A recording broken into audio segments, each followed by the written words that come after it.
Hey guys, it's Chris. We're back. I have fired up 4 tables of 25 no limit on full tilt, and I'm going to be walking you guys through my kind of approach to a standard tight aggressive game at the low stakes. For those of you new to playing in 6-max games, or have been playing in them somewhat but don't have too much experience, hopefully that this video will be enlightening and help you guys in some of the spots you may be struggling. The most emphasis of this video is going to be on basic pre-flop decisions, avoiding kind of trap situations, and the like. So without further ado, I'm going to kind of just sit back, walk you guys through my kind of approach to 25 no limit and the recommended approach for this video series.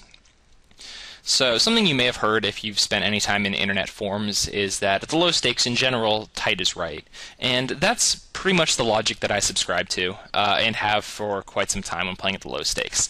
There's just so many players that make so many fundamental mistakes that in general playing a tight aggressive game is going to be in your best interest. Most of these players probably are going to have enough leaks that you're not going to need to play loose aggressive, and not going to need to open your game up too much to make some money. That being said, I will be playing, aggressively, and I'm not going to just sit back and wait for aces and kings. I'm going to be active in my decisions, but I'm not going to try and bluff people massively. I'm not going to try and re-raise players a lot. Stuff that I may do at higher stakes, but just isn't too necessary at these stakes. So, let me start walking you guys through my decision making. So the first thing I will note is that when you're playing at the low stakes, you will see a lot of open limping. You will see a lot of passive play, and the best way to kind of abuse that passive play is to take advantage of it by isolating in position. What this means is it's when people limp in front of you, taking hands that play well post-flop, or at least play well in position, and raising to isolate against the limper, which is what we've done here on table 1. Another thing you'll find very profitable is just continuation betting, which is betting at the flop once you've made a raise. It's very hard to make a big hand in Texas Hold'em, and as a result, when you do raise pre-flop, a lot of your opponents get put on what I like to call the pre-flop economy plan, and they will limp call your raise pre-flop, and then they will check and fold the flop. If not, you can always luckbox and make backdoor 2 pair, or backdoor 3 of a kind, like I did on table 1, and value bet against top pair.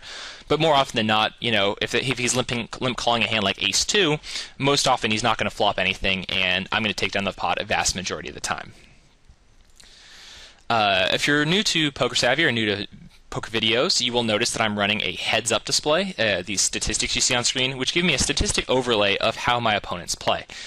I use these statistics to kind of get basic reads on what type of opponents I'm up against and kind of get a gauge for how they think about poker based on the numbers they see. The first number is the number of pots they play as a percentage. Second number is how much they raise. Third number is their aggression factor. And the fourth number is just the number of hands I have on them. The other numbers here I use at more higher stakes games, so we're pretty much just going to ignore for this video.